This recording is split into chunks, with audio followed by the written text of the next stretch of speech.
Assalamualaikum warahmatullahi wabarakatuh. Salam jumpa kembali di seri tutorial media pembelajaran. Semoga kita semua selalu diberikan kesehatan oleh Allah Subhanahu wa taala. Rekan-rekan mahasiswa, pada video yang lalu kita telah membahas tentang apa dan bagaimana hakikat pembelajaran. Bagi kalian yang belum mengikuti videonya, silahkan klik linknya pada deskripsi video di bawah ini.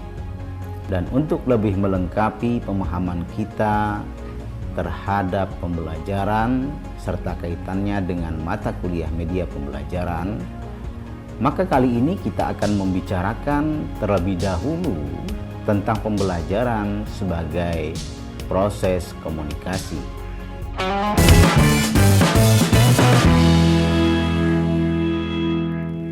Rekan-rekan mahasiswa, sebagaimana telah dijelaskan pada materi sebelumnya, bahwa pembelajaran itu merupakan proses interaksi antara peserta didik dengan pendidik dan sumber belajar pada suatu lingkungan belajar.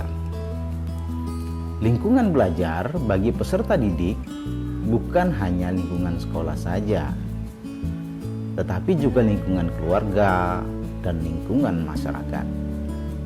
Oleh karena itu, ketiga lingkungan ini sangat berpengaruh terhadap hasil belajar peserta didik.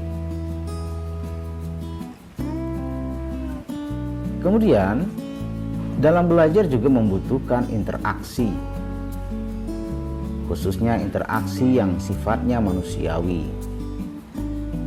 Seorang siswa akan lebih cepat memiliki pengetahuan karena bantuan dari guru, pelatih, ataupun instruktur.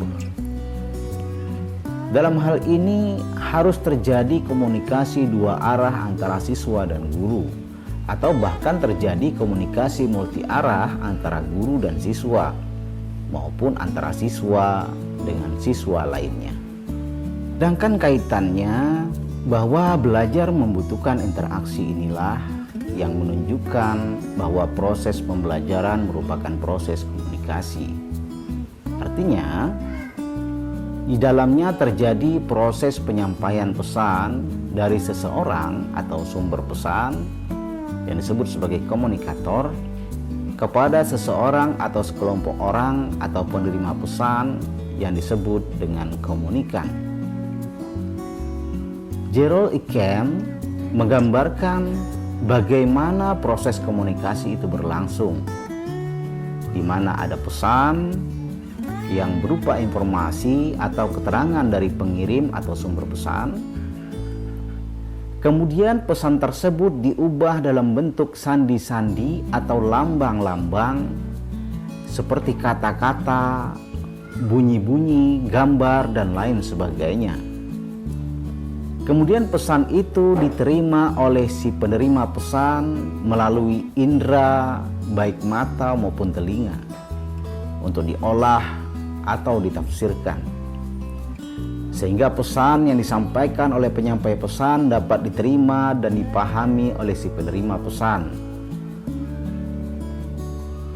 Nah, pesan-pesan tersebut bisa disampaikan langsung melalui lisan secara verbal maupun isyarat dengan gerakan-gerakan tangan atau badan, atau bisa juga melalui saluran atau channel seperti handphone, radio, televisi, film, dan lain sebagainya. Nah, efektif tidaknya sebuah komunikasi dapat diketahui dari feedback atau umpan balik atau respon yang diberikan oleh komunikan. Apakah feedbacknya positif atau negatif yang diberikan oleh komunikan? Feedback positif terjadi jika pesan tersebut dapat dipahami dengan baik. Dan sebaliknya, feedback negatif apabila pesan mungkin saja tidak dipahami dengan benar oleh si penerima pesan. Oleh karena itu, untuk meminimalisir feedback negatif tersebut, maka dibutuhkan yang namanya saluran atau media.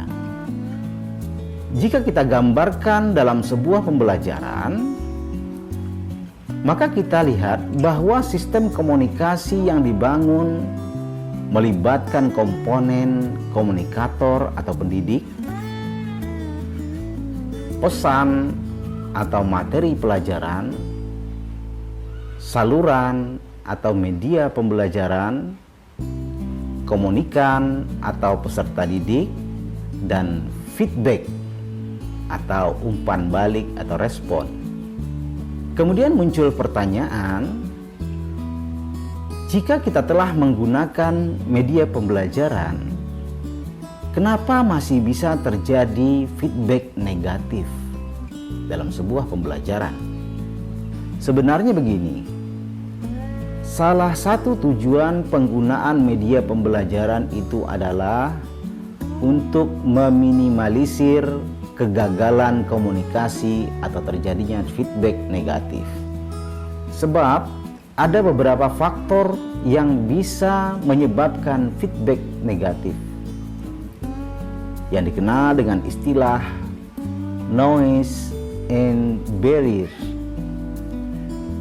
atau hambatan dan gangguan dalam komunikasi. Gangguan ini bisa saja berasal dari komunikan atau siswa, bisa pada komunikator atau guru, bisa juga pada pesan atau materi, atau bahkan berasal dari saluran atau media pembelajaran itu sendiri. Misalnya siswa tidak mengerti atau belum paham apa yang dijelaskan oleh guru karena kondisi perutnya sedang sakit atau pendengarannya yang sedang bermasalah. Berarti gangguan komunikasi tersebut berasal dari siswa sebagai komunikan.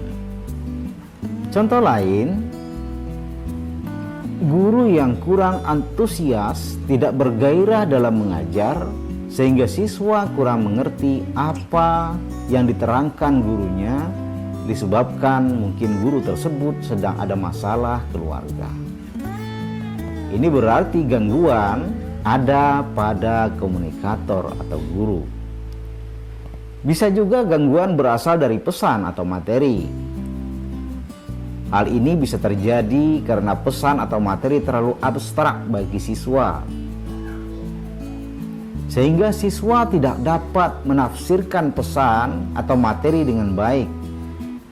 Misalnya materi yang disampaikan dengan bahasa yang sulit dimengerti oleh siswa, atau materi tidak sesuai dengan kematangan berpikir siswa,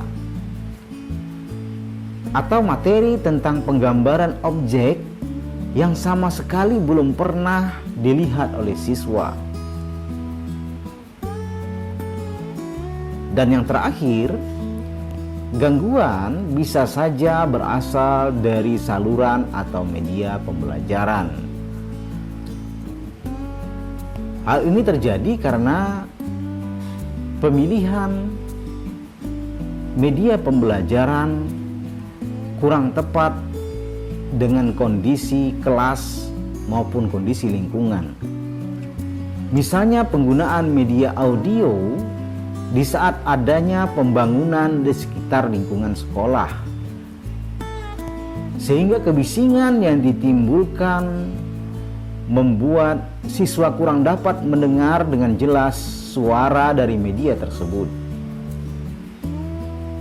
Dan masih banyak lagi faktor-faktor lain sebenarnya yang dapat mempengaruhi efektivitas komunikasi dalam pembelajaran.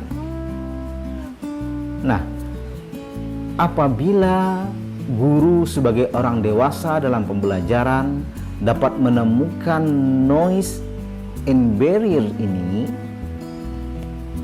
dan mampu mencarikan solusinya, maka insya Allah akan terjadi komunikasi yang efektif dalam pembelajaran, sehingga tercapai tujuan pembelajaran yang diinginkan. Demikian, mudah-mudahan dapat dipahami dan bermanfaat. Saya akhiri. Wassalamualaikum warahmatullahi wabarakatuh.